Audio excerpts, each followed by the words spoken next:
সুপ্রিয় দর্শক, আসসালামু আলাইকুম। ইফতার স্পেশাল আরও একটি এপিসোডে আপনাদের সবাইকে স্বাগত জানাচ্ছি। আজকের রেসিপিতে আপনাদের সঙ্গে শেয়ার করব এখানে ভেজিটেবল রোল। বিভিন্ন টাইপের সবজি দিয়ে আমি এই রোলটা তৈরি করেছি এবং রোলের যে র্যাপিংটা আছে সেটা একটু অন্য পদ্ধতিতে তৈরি করেছি।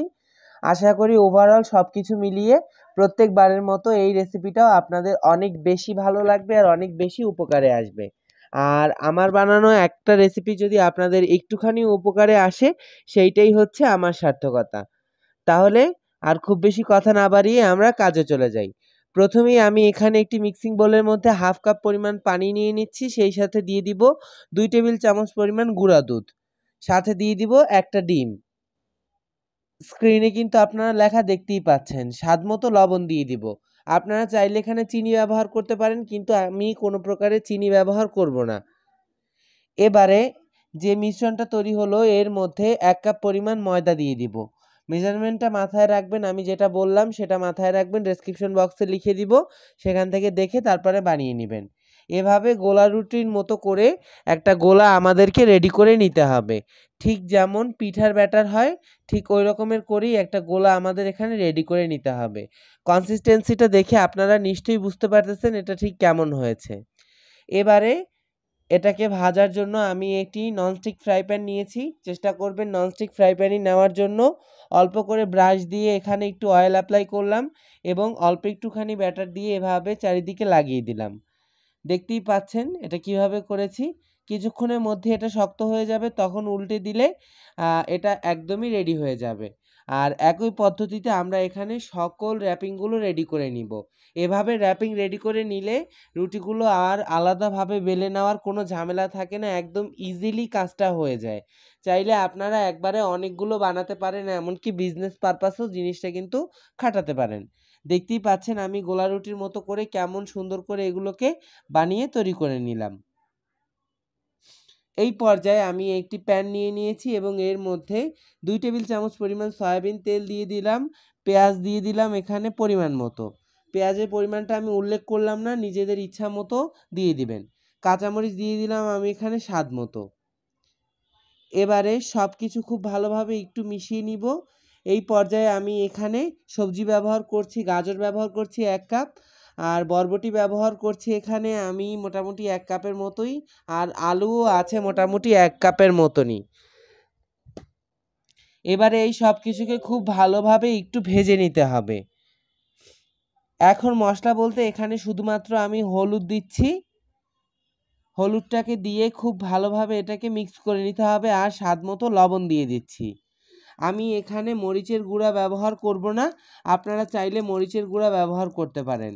আমি আর অন্য কোনো এক্সেপশনাল জিনিস এখানে ব্যবহার করব না, শুধুমাত্র এই সামান্য মশলাই আমি এই পুরটাকে রেডি করে নিব, তাহলেই খেতে অনেক বেশি ভালো লাগবে।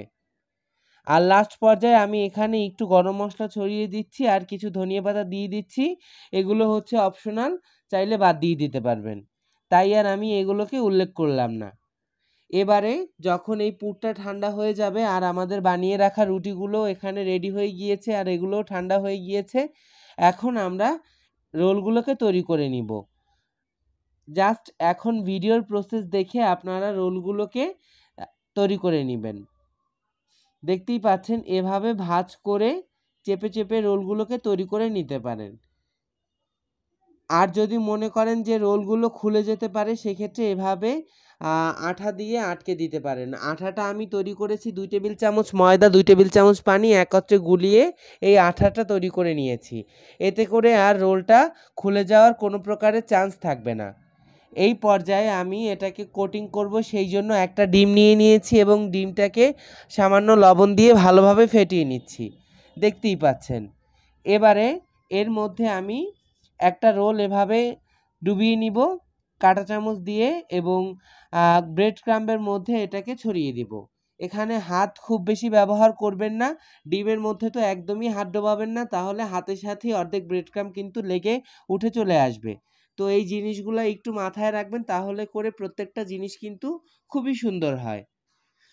তো যাই হোক, একই পদ্ধতিতে আমি প্রত্যেকটা এখানে করে নিচ্ছি। দেখতেই পাচ্ছেন আমি কোনো কিন্তু ডিমের মধ্যে হাত দিচ্ছি না, শুধুমাত্র চামচ দিয়েই আমি এখানে ব্রেড ক্রাম্ব দিয়ে কোটিং করে নিচ্ছি। এই পর্যায়ে ভালোভাবে আমরা এটাকে কোটিং করে নিব। কোটিং করে নেওয়া হয়ে গিয়েছে। আর এখানে এতগুলো রোল তৈরি হয়েছে। আপনারা যদি চান এই পর্যায়ে এগুলোকে ফ্রিজিং করতে পারেন। ফ্রোজেন করতে চাইলে এগুলোকে ডিপ ফ্রিজের মধ্যে 1 ঘন্টা রেখে দিবেন। 1 ঘন্টা পর নামিয়ে যে কোনো এয়ারটাইট বক্সে ভরে আপনারা 1 সপ্তাহ থেকে 2 সপ্তাহ পর্যন্ত অনায়াসে এটাকে কিন্তু ফ্রোজেন করতে পারেন। এখন ভাজার জন্য আমি পর্যাপ্ত পরিমাণ তেল দিয়ে দিচ্ছি এবং মিডিয়াম হিটের মধ্যে আমি এগুলোকে সুন্দর গোল্ডেন ব্রাউন করে ভেজে তুলব। যেহেতু সব কিছু রান্না করা ওইভাবে আর ভাজার বা ভিতরে হওয়ার মতো কিছুই নেই, তাই এগুলো খুব অল্প সময়ের মধ্যেই কিন্তু ভাজা হয়ে যাবে।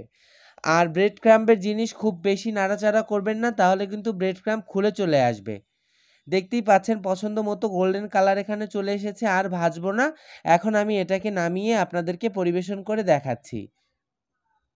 ইফতারের আইটেমে এটাকে রাখতে পারেন, ফ্রোজেন করে রাখতে পারেন বাচ্চাদের টিফিনের জন্য। আপনাদের যেভাবে সুবিধা হয় আপনারা সেভাবেই কিন্তু এটা করতে পারেন। চাইলে এখানে চিকেনের পুরো কিন্তু ব্যবহার করতে পারেন, এগুলোর কোনো মাপ নেই, নিজেদের মতো ব্যবহার করবেন। তো আজকের ভিডিও এই পর্যন্তই। সবাই ভালো থাকবেন, দেখা হবে নতুন কোনো ভিডিওতে। সেই পর্যন্ত সবাই সুস্থ থাকবেন। আমি আজকের মতো বিদায় নিচ্ছি। আল্লাহ হাফেজ।